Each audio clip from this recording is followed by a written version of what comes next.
Thank you for joining us today. My name is Sharon Fekete. I am the Doctor Whisperer, and I will be talking to you all today about recruiting and how are we really treating our employees.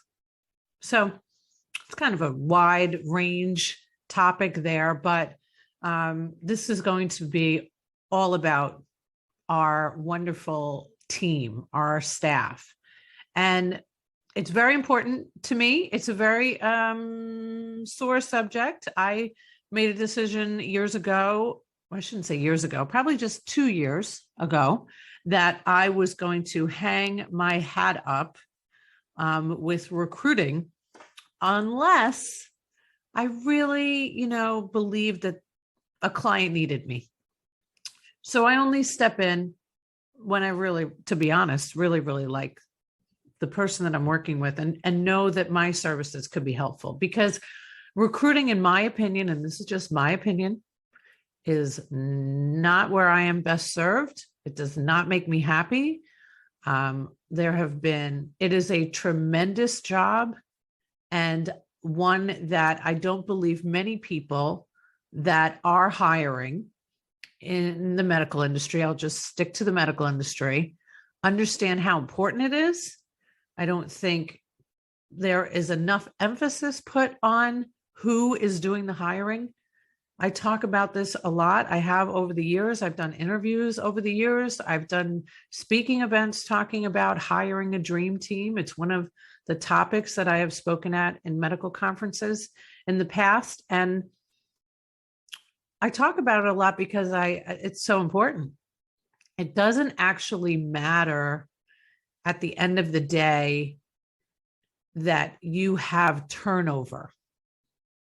There's only one reason that you have turnover, and that is because of the person that is doing the hiring. And how are we treating our employees?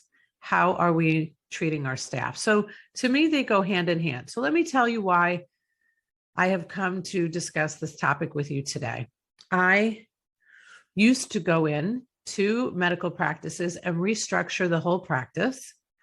I would get hired because there was a lot of turnover. I was hired because they wanted to grow their practice. And I know that the only way to grow is to make sure that your infrastructure is really on solid ground. So I would go in and I would immediately want to meet with whoever is doing the hiring. So that is typically a manager. Now, this might not be what's happened in your practice, but this has been in many, many practices that I have worked with through the years. Many. The person that is hiring falls under a few different nuances. Number one, the doctor's wife. I mean, that is just all the time. This is private practice we're talking about here. I'm not talking about hospitals because that would just be weird. That doesn't happen. Doesn't happen a lot when there are many, many offices. This usually, if there's 1, 2, 3, 4 offices, there can be a wife involved or a husband. That's a little more rare. To be frank, I'm all about women's empowerment, but realistically, it's usually the wife of a doctor, a male doctor. And the person who is hiring has never been trained to hire. So this person falls under a few different categories. It's either the wife we mentioned, or this person used to work at the front desk, has been with the company so long that they moved up and now all of a sudden they're the manager. Or they were a really, really great nurse and they really, really understood nursing, great clinical experience. The doctor was like, you got to take this role as my manager. I need you as a manager.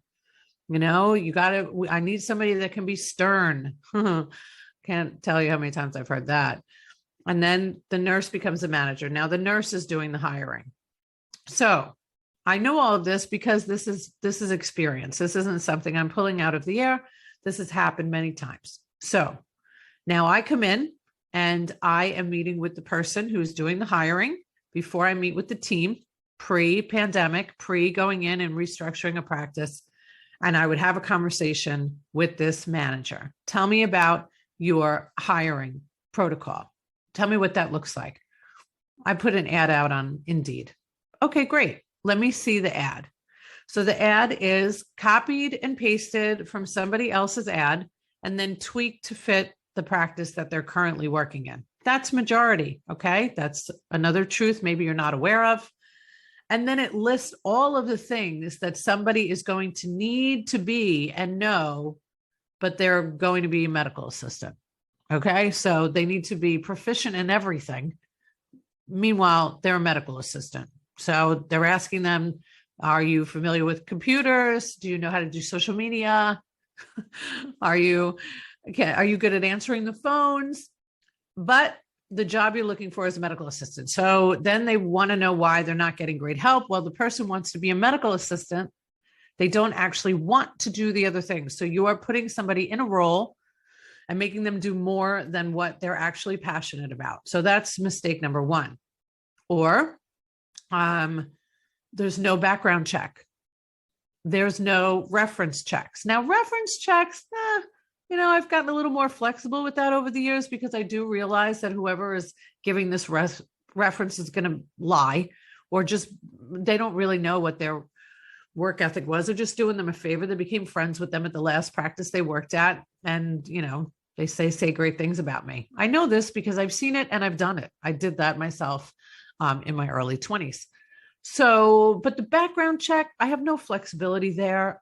Even if you think and somebody recommended and your neighbor and your cousin and who cares, background check. I have been right at the cusp of listening to the doctor say, Sharon, don't worry about it. I know we don't need to do a background check. Okay, well, I'm still going to call Lenny. That's my guy. And he does a background check. And then, of course, I find out horrific things about what these people have done. Now, look, I believe in second, third, fourth, and fifth chances, but not when it comes to actually handling the finances in your practice.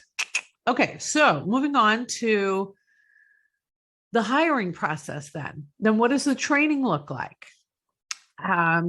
Does everybody understand the psychology of the practice? Does everybody understand what doctor works best with what type of medical assistant, nurse? Now, LPN, RN, big differences with everybody.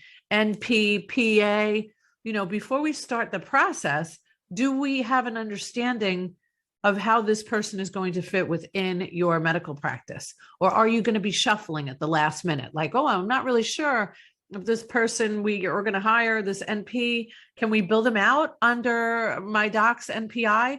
All of these things we need to know. And the manager needs to know this stuff if the manager is going to be the one that's hiring. Okay, great. You hire a consultant like me, I'm going to help you.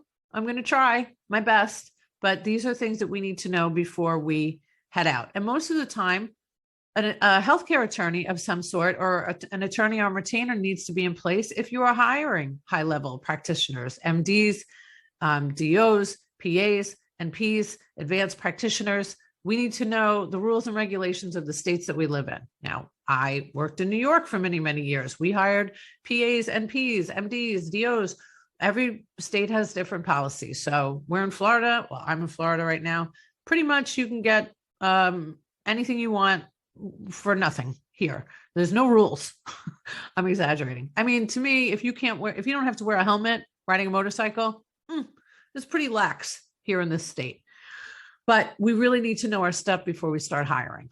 Now, here's something that's really, really important that I don't think enough people are thinking about while they're running their business, which happens to be a medical practice.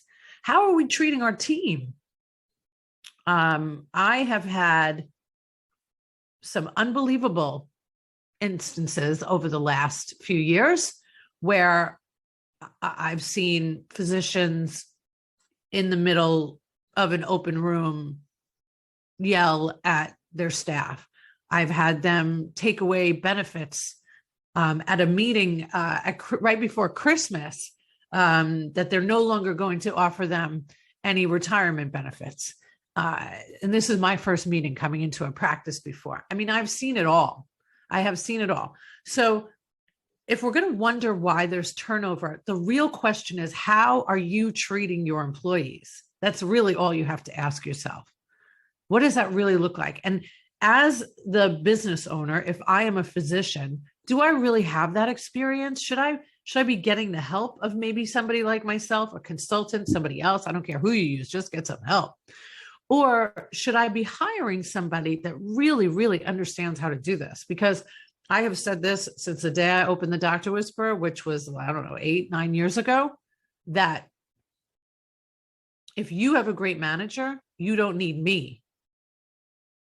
And a great manager understands the hiring process, understands encouraging a great culture, understands mental health in the workplace, understands the importance of not making somebody come into a workshop on a Saturday morning via Zoom and thinking it's going to be all of a sudden they're going to have this unbelievable kindness and customer service. We have to understand that. If people are quitting and they're saying the same thing over and over and you're not hearing them, the only person that really needs to take a step back and take a look is the person who owns the business. That's really it. It becomes very difficult. It's not difficult for me, but I watch this with staff in medical practices that really have some serious, serious complaints. And I have the great advantage of hearing this when I talk to staff members or when I'm hiring, when I'm recruiting, and they tell me all of their past history working in the industry and but most people just put up with it. Like, in my opinion, it's like, well, if you were having such a difficult time, why didn't you speak up for yourself? Everybody's afraid to get fired. Everybody, which I don't know. In my mind, there's a big problem there if you're afraid to speak your mind that you're going to get terminated. And, in the healthcare industry, there's such a demand and such a need for great help. You almost have to kill somebody in order to get terminated. So what are you so afraid of? We need to speak up more. We need to have a safe space in a Zen environment, maybe with some trees in the background and some meditation to start our day, where people can feel safe speaking their mind before they leave. So if you are a practice that has experienced a lot of turnover, there's only one question to ask. What am I, as the business owner, doing wrong? And am I ready to hear the truth?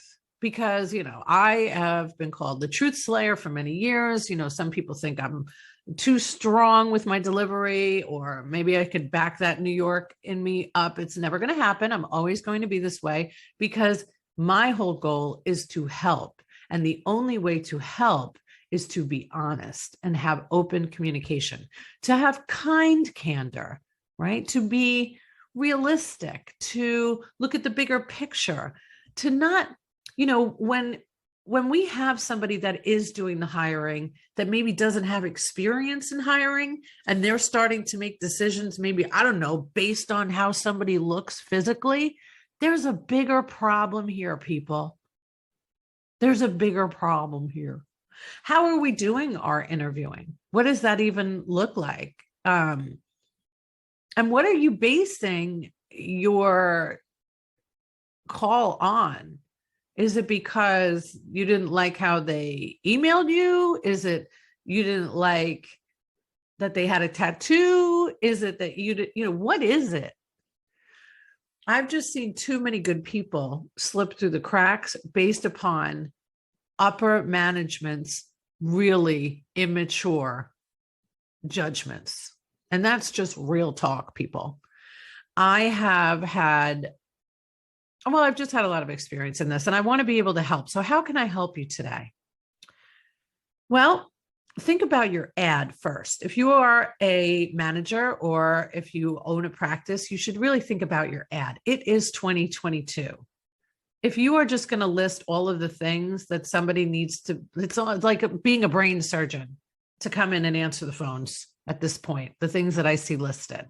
Can we start with things I always put in my ads, depending on what the position is, but I always make it personal, like seeking a happy person with a bubbly personality to engage and make our patients feel welcome. Because if the end goal isn't to actually help the patient, well, God, we're going to have to do another show about that.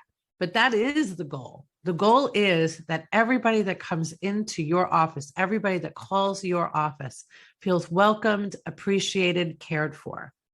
I myself personally am in the middle of having almost a breakdown about trying to get through to a certain practice that just is horrible at returning phone calls. I've emailed, I've called, I've left voicemail, message in a bottle next.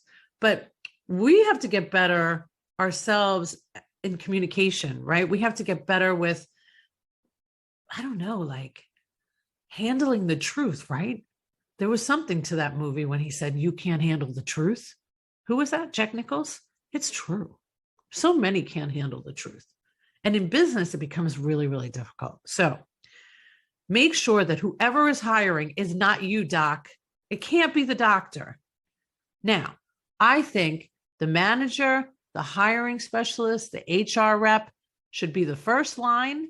And then you navigate you weed out the ones that you are not interested in, and you only bring in 2 or 3 max. Don't have too many decisions. Don't second guess yourselves. You feel something is wrong about somebody, that means it's wrong, right? I have a candidate right now. I'm helping somebody. They didn't capitalize their first or their last name on their CV, which means they are a high level practitioner, but they didn't capitalize their names. Like what, where, who? So I immediately know. And if you're on TikTok, you'll understand that reference. Immediately know. So I think it is very, very important that we all spend time thinking about our hiring processes, thinking about who is doing the hiring. You are better served farming that stuff out to a professional. I'm not saying me. I just told you before, I don't really love it unless I love the doctors that I'm working with. And they're a special group that can actually listen. I really think it's important that you send it to a professional, let them do it all, because it is a trying task. People don't show up, they cancel, they don't respond to your emails, they don't know how to navigate through a calendar invite, they don't know how to use Zoom. It's a mess. But you have to think about where you are best served with your time. I am not good at accounting. So I have an accountant. I'm not good with invoicing. So I have a bookkeeper. I am not good at creating content on Canva. So I have a digital media specialist doing that for me. I know what I'm not good at. So, right, it really all comes down to self-awareness. At the bottom, at the root of all of this, are you self-aware enough? Do you understand? Take a moment, take a breath, that your business can only flourish if your team is flourishing. Are you treating your team well? But is the person hiring your team qualified? Everybody thinks it's so easy to hire for some reason. I have a really great gut instinct. Honey, please. It is not just about that. And stop with the Myers-Briggs. I mean, this is 2022. We have to stop. We have to come into the world that we're living in. Stop with all of that insanity that it's millennials. Millennials are phenomenal. They're the best.